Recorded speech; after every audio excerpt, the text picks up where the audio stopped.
সার্জিসদের টাকার কথা বলছেন, এই টাকাটা আমরা বিকেএমই থেকে সিদ্ধান্ত ছিল প্রধান উপদেষ্টার তহবিলে আমরা এটা দিব চিকিৎসার জন্য, কিন্তু প্রধান উপদেষ্টা তখনও টাকাটা নেওয়ার পরিবেশ তৈরি হয়নি।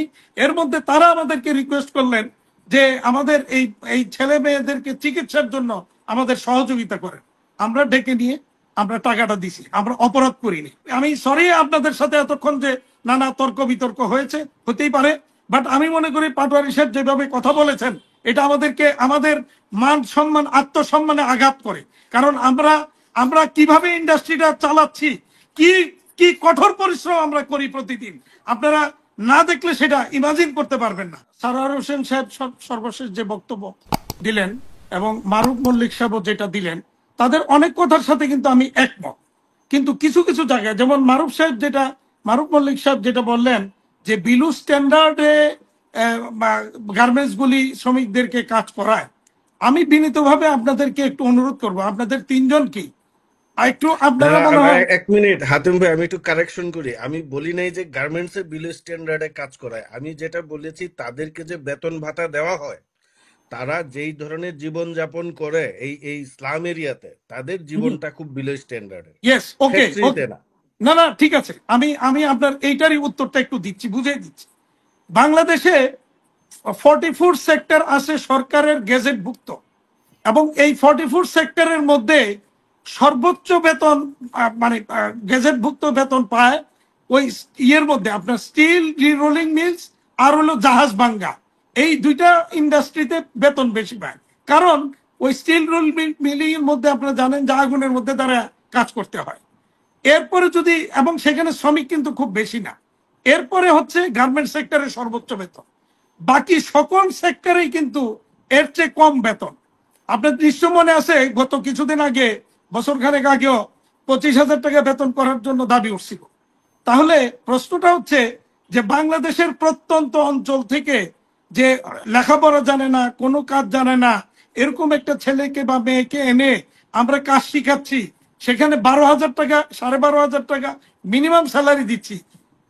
আমরা যদি না আনতাম এই এই ছেলেটা মেয়েটা কি বাংলাদেশের কোনো জায়গায় গিয়ে 12,500 টাকা বেতন পাইতো? বা অন্য সেক্টরে যারা এখনো কাজ করছে তারা কিন্তু, যেমন ধরেন টেক্সটাইলে কিন্তু 10,000 টাকা সর্বোচ্চ বেতন। তাহলে ইভেন বাংলাদেশের রুরাল এরিয়াতে আরো যারা আছে তাদের কিন্তু এতটুকু ইনকামও নাই। তারপরে আমাদের এখানে কিন্তু এতটুকু হচ্ছে। বাংলাদেশের আর্থ সামাজিক প্রেক্ষাপটে এটা কিন্তু অত্যন্ত ভালো বেতন। হ্যাঁ, আপনি বলতে পারেন ইউরোপ বা আমেরিকার স্ট্যান্ডার্ডে এই বেতনটা সাফিসিয়েন্ট না, বাট আপনাকে চিন্তা করতে হবে বাংলাদেশের আর্থ সামাজিক স্ট্যান্ডার্ডে। এবার আসেন যে আপনার যে আপনারা সবাই বলছেন যে অর্থ পাচারটা আসলে এটা কিছু কিছু দুর্বৃত্ত তো আছেই, এটা সব জায়গাতেই কিছু কিছু দুর্বৃত্ত থাকে, কিন্তু ইন জেনারেল যদি বলেন আমি সেটাকে কোনোভাবেই আমি এটাকে প্রতিবাদ করব। কারণ আমার আমি 38 বছর এই সেক্টরে আছি। 38 বছরে আমি জানি আমি কিভাবে এই সেক্টরটাকে এই পর্যন্ত নিয়ে আসছি।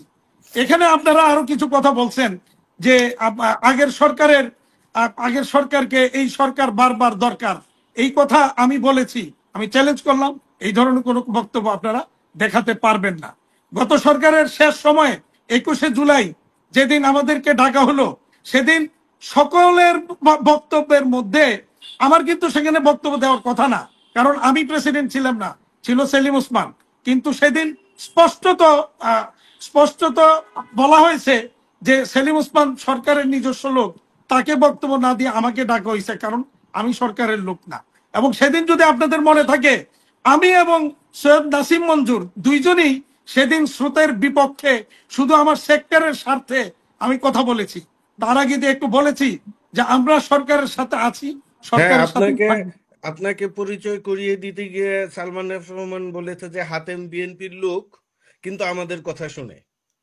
হ্যাঁ, হ্যাঁ, তো আমি বিএনপিরও লোক না, আমার জীবনে কোনোদিন আমি কোনো রাজনৈতিক দলের সাথে সম্পৃক্ত ছিলাম না, এটা একবার নিশ্চিত করতে পারি আপনাদেরকে। এবং সরকারের কাছে আমার আমার আমলনামা কিন্তু আছে, সরকার জানে আমি কি, আমার জনগণ জানে, আমার সেক্টরের লোকজন জানে। যার কারণে এবং আরো একটু বলি আপনাকে, সেদিন 3রা মানে 5 তারিখ পতনের আগে 2 তারিখ আপনাদের নিশ্চয়ই মনে আছে, পোশাক শিল্পের 48 জন তরুণ উদ্যোক্তা আন্দোলনকারীদের পক্ষে স্টেটমেন্ট দিয়া, পত্রিকা বিবৃতি দিয়া দাঁড়িয়েছিল। সেই বক্তব্যটা যারা দিয়েছিল তার মধ্যে দেখেন 5 নম্বরে আমার কোম্পানির নামটা আছে, এখনো আপনারা দেখতে পারেন। আমার ছেলে এই এই এই বিবৃতির উদ্যোক্তাদের মধ্যে আমার ছেলে একজন, যার কারণে সে তার নাম দিয়ে, আমার কোম্পানির নাম দিয়ে, কিন্তু তার মানে বুঝতেছেন যে আমার অবস্থানটা কি ছিল বা কি হতে পারে।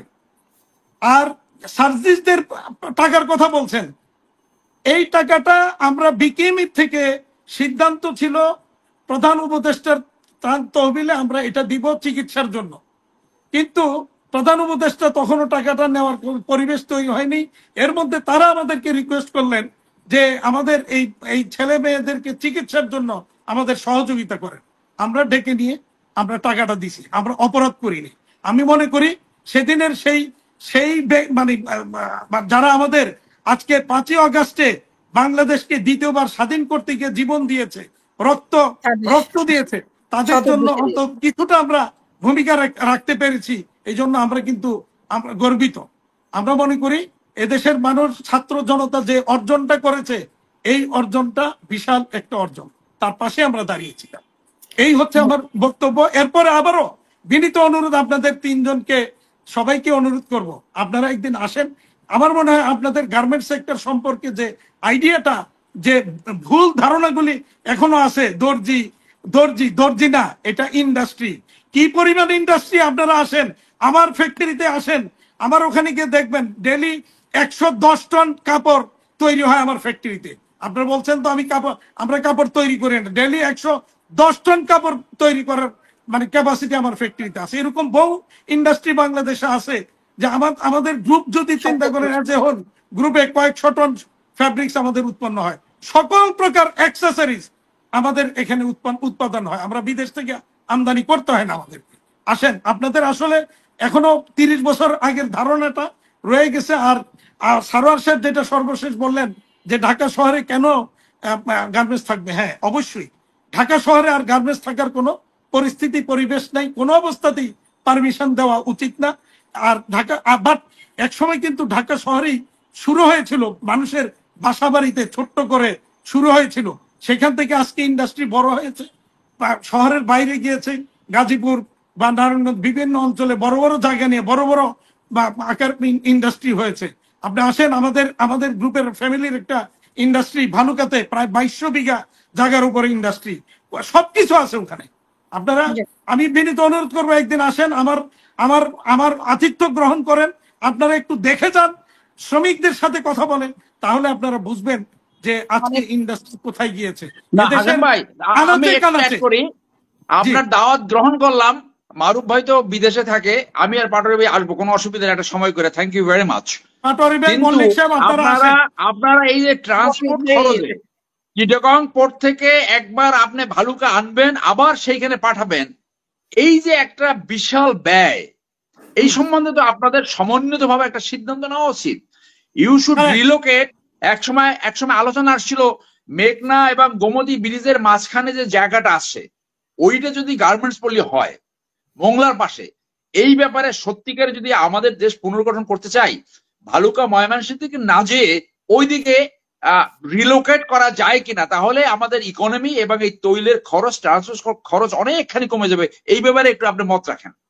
কারেক্ট, আমি একমত আপনার সাথে। বাট আপনি একটু দেখেন, মিরসরাইতে এত বড় জায়গা নিয়ে ইন্ডাস্ট্রি করার জন্য সরকার সবকিছু করে দিয়েছে, সেখানে ইন্ডাস্ট্রি চালু হচ্ছে না, কারণ এই লক্ষ লক্ষ শ্রমিকের জন্য ওখানে কোনো টাউনশিপ গড়ে ওঠে নাই। তাদের কোথায় রাখবেন? শ্রমিক পাবেন কোথায়? আপনাকে এখন যেমন ধরেন, আপনি নারায়ণগঞ্জ বলেন বা গাজীপুরের প্রত্যন্ত অঞ্চলে বলেন, আশেপাশে শ্রমিকরা থাকে, গিয়ে ওখানে কাজ করে। আপনি যদি ওই সি বিচের আশেপাশে, সমুদ্রের আশেপাশে করেন, এই শ্রমিকটা কোথায় পাবেন? সেখানে টাউনশিপ করে তুলতে হবে। আরেকদিন আরেকটা বড় অনুষ্ঠান করব, কারণ আজকে যেহেতু এবং সারোয়ার সাহেব, ভাই আপনাদেরকে আমি অনুরোধ, আমি খুব খুশি হব আপনাদেরকে যদি অন্তত আমাদের এই জায়গাগুলি ভিজিট করে একটু দেখাইতে পারি। আপনারা দেখলে আপনাদের ধারণা, আমি একদম নিশ্চিত করে বলি যে আপনাদের যে মধ্যে যে ধারণা কিছুটা হলেও পরিবর্তন হবে আমি বিশ্বাস করি। আপনারা আসেন, পাটোয়ারি সাহেব আসেন। আমি সরি আপনাদের সাথে এতক্ষণ যে নানা তর্ক বিতর্ক হয়েছে, হতেই পারে, বাট আমি মনে করি পাটোয়ারি সাহেব যেভাবে কথা বলেছেন এটা আমাদেরকে আমাদের মান সম্মান আত্মসম্মানে আঘাত করে। কারণ আমরা কিভাবে ইন্ডাস্ট্রিটা চালাচ্ছি, কি কি কঠোর পরিশ্রম আমরা করি প্রতিদিন, আপনারা না দেখলে সেটা ইমাজিন করতে পারবেন না। প্রতিদিন সকাল 8টায় আমি বাসা থেকে বেরোই, এই যে রাত্রে এখন কটা বাজে, এখন আমি বাসায় ঢুকলাম। সারাদিন কিন্তু পরিশ্রম করি আমরা, কি পরিমাণ পরিশ্রম করি আপনারা গেলে সেখানে দেখবেন। বিনীত অনুরোধ থাকলো আপনারা আসেন, আমি অন্তত আপনাদের যে ধারণা, ভুল ধারণাটা একটু পরিবর্তন করে দিতে চাই। ধন্যবাদ। অসংখ্য না, ধন্যবাদ। আমি একটা ছোট্ট রেসপন্স করতে চাই যে শ্রমিকদের কি হবে যদি চিটাগং অথবা মোংলা পোর্টের দিকে যায়। That is the matter of planning. আমার এটা মনে দি হয় প্ল্যানের অংশ। আমরা আরো বিস্তারিত তো আরেকদিন হ্যাঁ, এটা নিয়ে আলোচনা করব। এটা প্ল্যানের অংশ। আজকে 13 লক্ষ রোহিঙ্গা থাকতেছে না চিটাগং, সমুদ্রের পাড়িতে থাকতেছে। আমাদের ওখানে বান্দরবান আছে, আরো অনেক আছে। So that's the planning of the state, রাষ্ট্রের প্ল্যানিং এর এটা।